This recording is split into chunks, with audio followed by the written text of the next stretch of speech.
По информациите дека Бугарија на НАТО самитот во Хаг ќе ја представува премиерот Желјасков наместо бугарскиот претседател Радев, македонскиот премиер Христијан Мицкоски очекува сепак иницијативата за средба меѓу бугарскиот и македонскиот државен врв да се случи. Мицкоски вели дека доколку има каква било иницијатива за средба меѓу македонската претседателка и бугарскиот премиер, и тоа треба да се прифати. Тој потврди дека нема да патува за Хаг, но убеден е дека претседателката Силјановска-Давкова ќе прифати да се сретне со Желјасков.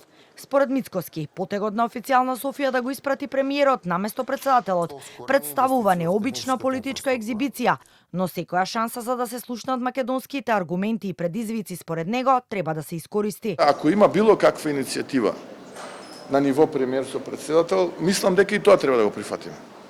Без разлика што не сум јас таму, и тоа треба да го прифатиме, тоа е мојот став.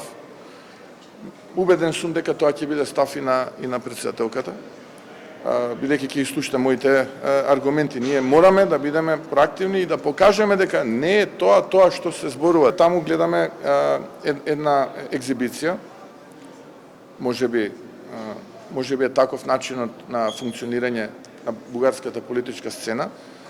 Во Вашингтон, на самитот во Вашингтон, присутен беше премиерот, каде што бев јас присутен. И логично беше од страна на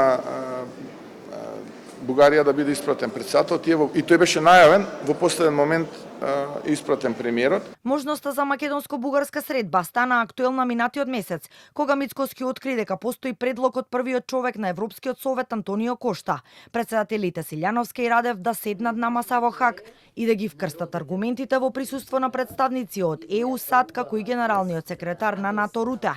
Но досега од официјална Софија немаше одговор на иницијативата.